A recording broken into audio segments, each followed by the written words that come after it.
mutu oyo na kati ya prison aza prêt ya koya ko empoisonner bato baza na liberté libanda. Pourquoi fardeau wana nyonso ekomi kaka na mutu ya Vital Kamerhe? Je ne dis pas que ce n'est pas lui. Et je ne dis pas aussi que c'est lui. Nous sommes en train d'analyser ensemble avec vous. C'est parce que Moutalobi, je vais mettre le feu. Ce qui peut-être va faire venir ma famille, tout et consort. Yango makamwana nyonso komi kaka na mutu na ye ke mutu akufa. Il avait dit qu'il va mettre le feu. Mutu azwa maladie, il avait dit que mutu azala empoisonné, il avait dit que mutu azala boyebo, il avait dit que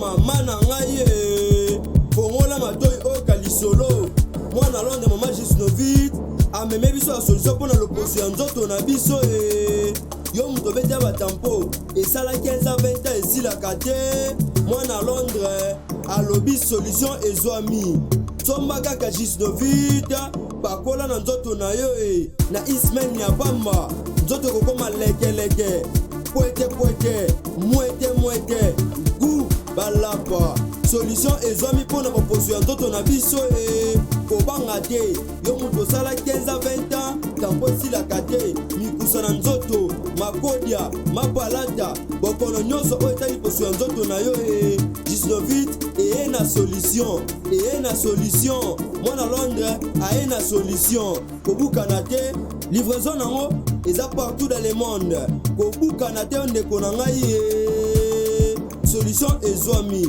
bona kozwa biso eza nango facile plus 44 74 24 025 437 na bandeli lisusu plus 44 74 24 025 437 balapa.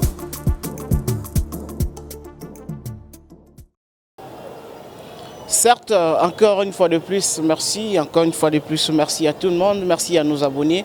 Merci à tous nos fidèles téléspectateurs. Merci à tous nos internautes qui sont entre eux, bien sûr, de nous suivre à l'instant même. Partout là où vous vous retrouvez, nous vous saluons.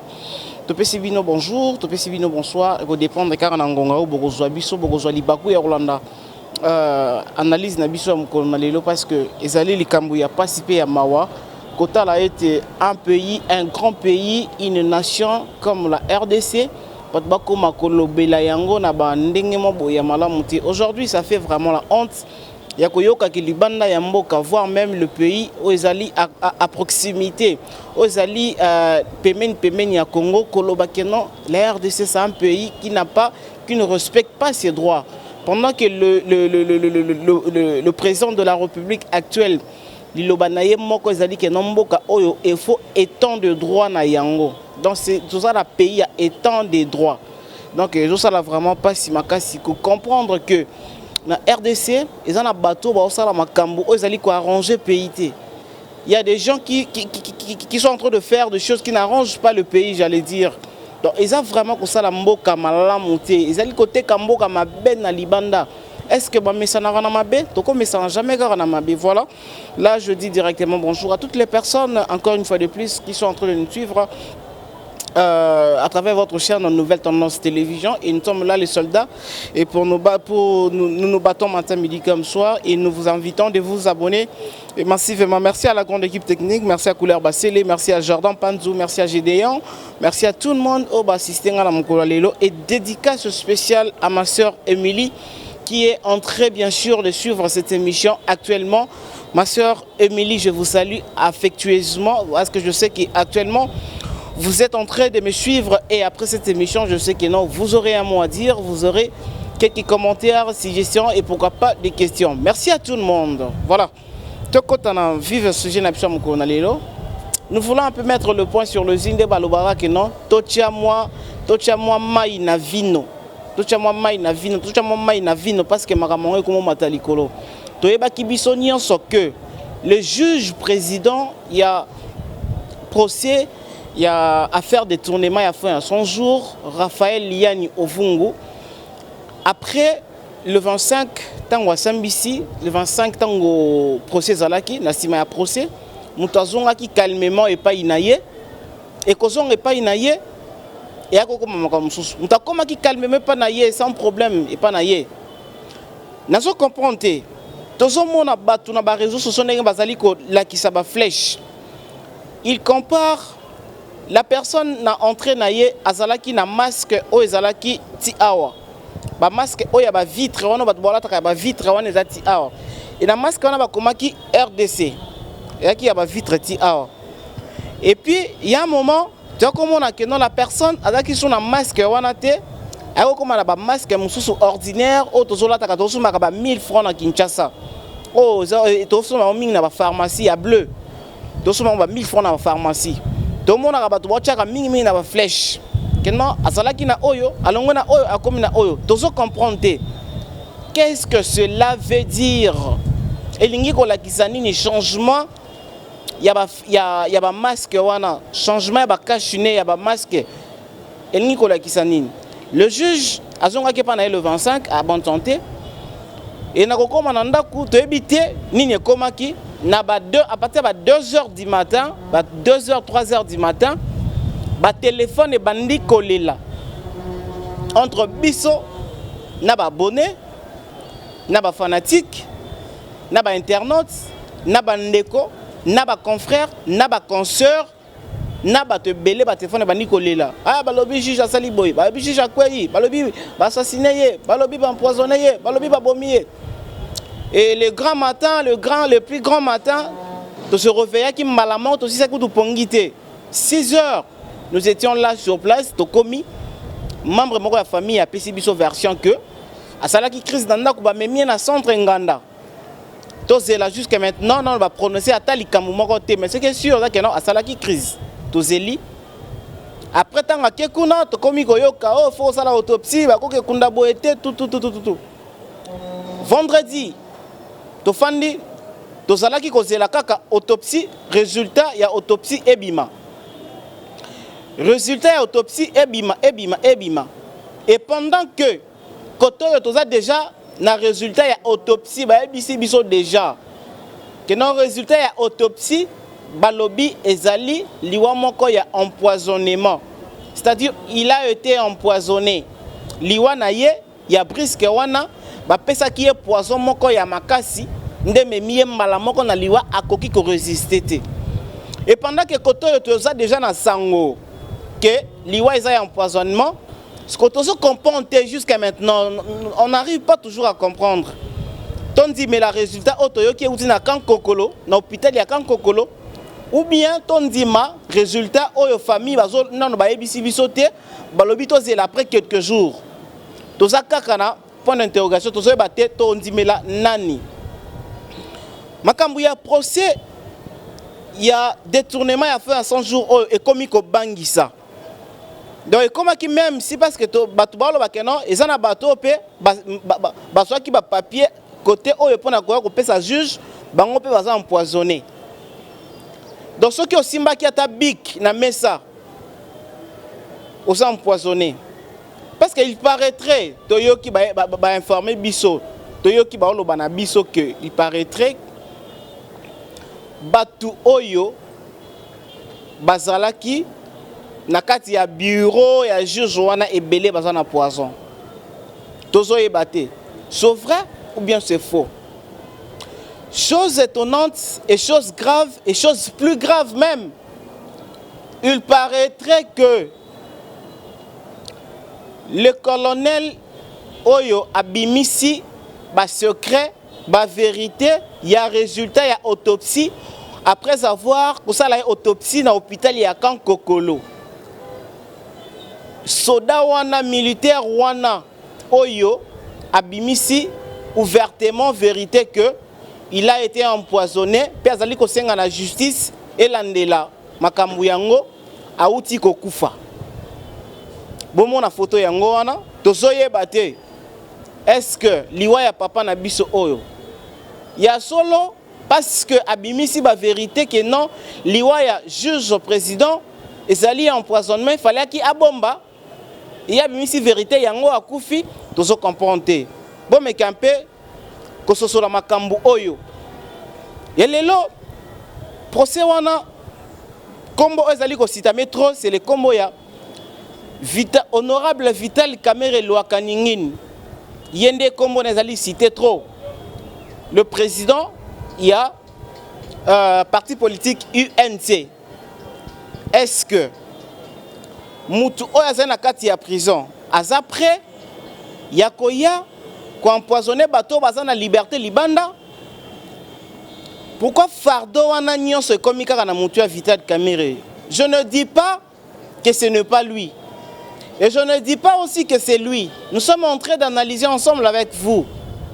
Nous allons analyser, nous allons faire l'analyse par rapport à la mort, par rapport à la chaîne, il y a la liwa, na procès, il y a détournement, il y a foi à 100 jours.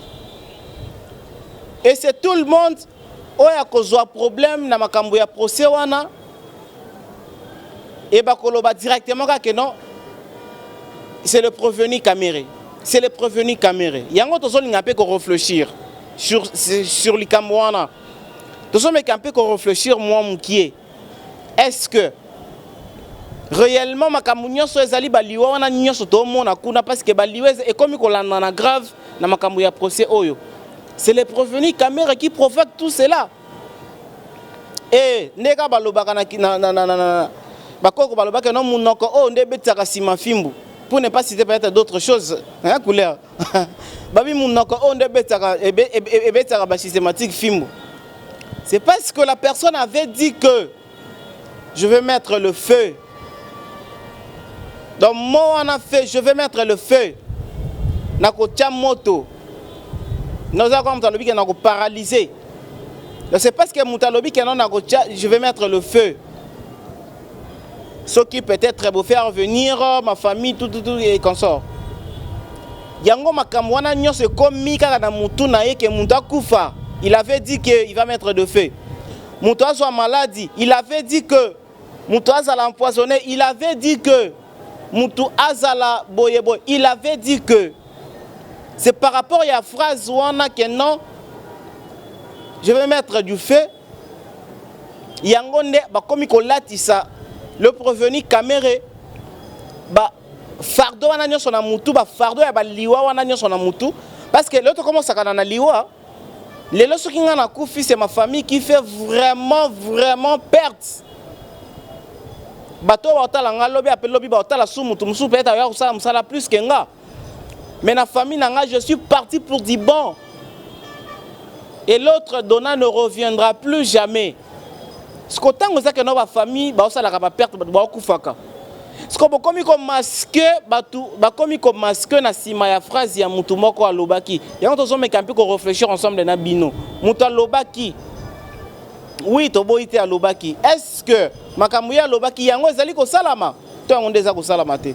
To zali ko senga justice ya mboka na biso esala. To zali ko senga vraiment avec conscience. Avec plein de larmes aux yeux. Na motema ndenge za ko beta. Et ça n'a pas si comme on a que non. La nation comme la RDC, la nation comme la République démocratique du Congo. Justice ezali mobulu. Koto et simba benda pour la justice. Et merci infiniment. Dans le premier citoyen de notre pays. Félix Antoine Tshisekedi Fachi. Oyo directement actuellement, neto sur le labo, je vous annonce que non.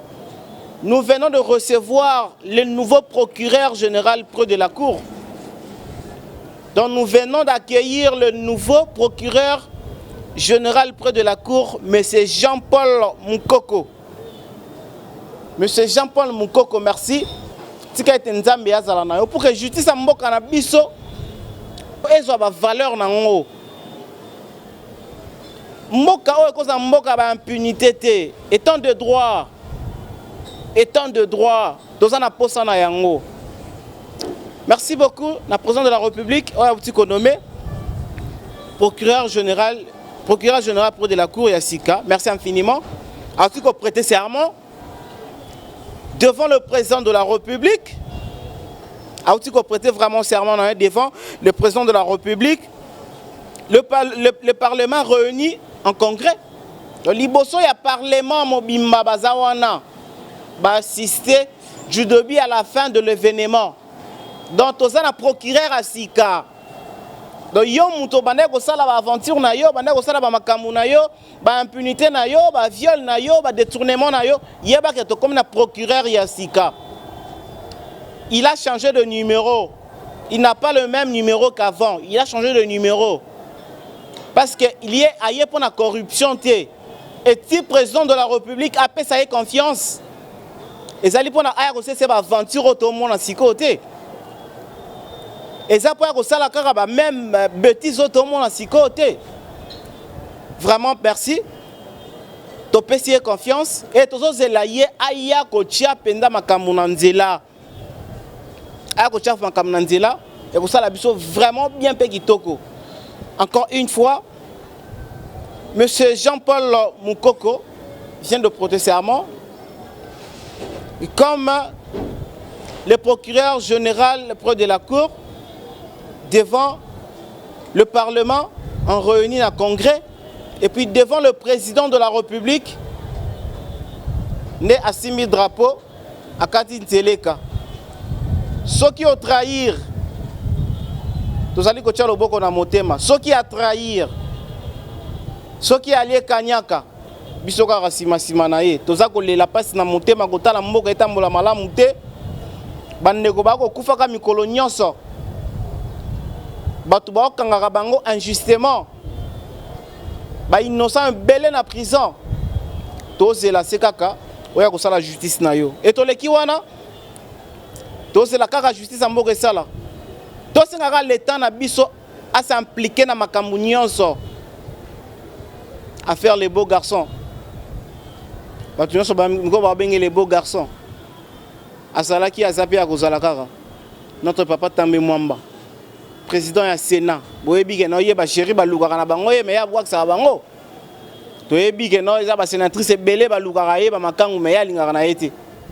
Tala grand prêtre Tambe Mwamba. Beauté netika mona 5 ans, mona 15 ans, avec une couleur va c'est la beauté. Mais tout ça comprend et ça comme la justice tout loba.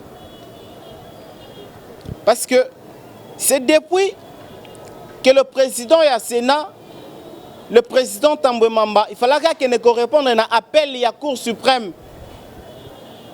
Jusqu'à maintenant, à ce qu'il était, en raison de quoi? Est-ce que dans un État responsable, dans un pays digne, institution moko boye et bengisi autorité, ils ont mieux placé, il y a qu'on respecter la constitution, mais aux kende. C'est parce que ezali na ba règlement d'ordre intérieur moko. Il y a un Sénat qui est protégé. Mais non, l'État est au dossier de Makambo est protégé.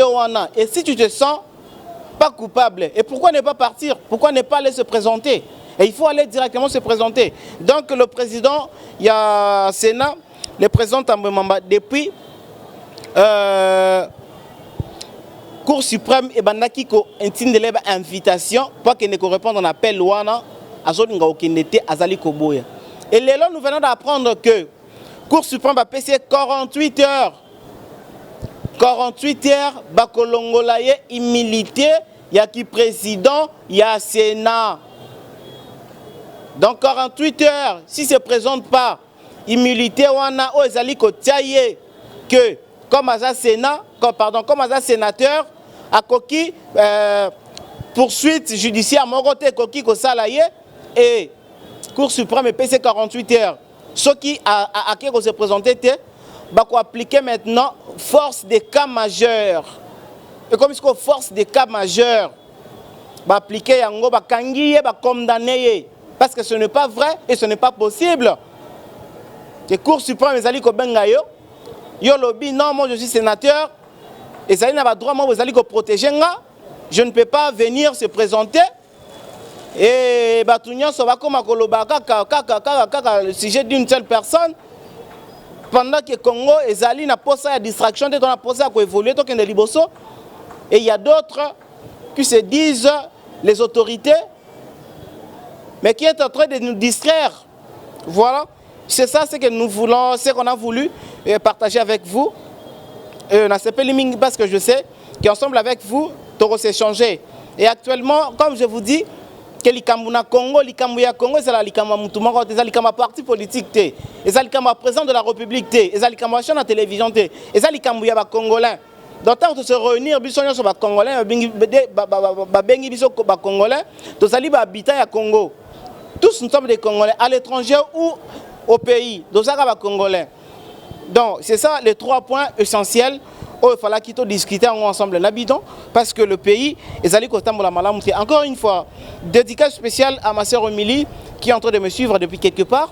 Pourquoi pas remercier aussi Avalopine du Tour d'Europe. Avalopine du Tour d'Europe, le véritable Tour d'Europe, lui c'est Avalopindi. Paul Ventour et Montomoro, bien à Bounnes, infiniment merci. Je remercie l'équipe technique Oyoba Compagnie Kingai, merci à toi Couleur Bassele, merci à Gédéon, merci à Jordan, merci à tout le monde et continuez toujours à vous abonner sur une nouvelle tendance télévision et les programmes continuent. Et pour moi, laissez-moi vous dire au revoir et retrouvez-moi dans une autre émission et toujours sur Nouvelle Tendance Télévision. Bye.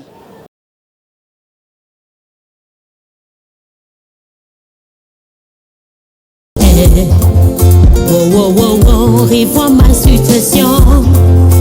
Papa est salabika moi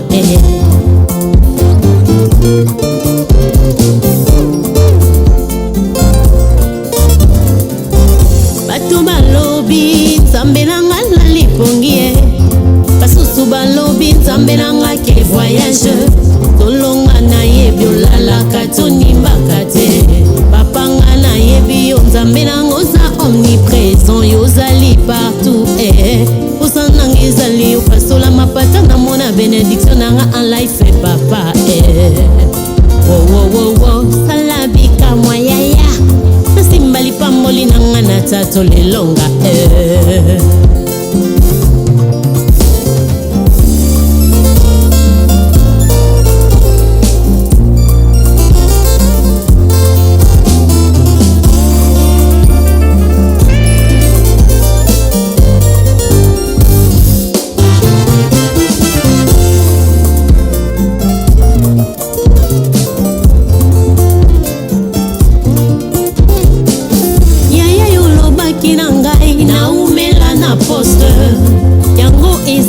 prophétie certainement ekokokisama na umeli pe mingi na poste salabika mwa ekokokisama tango ninyo sembola loboko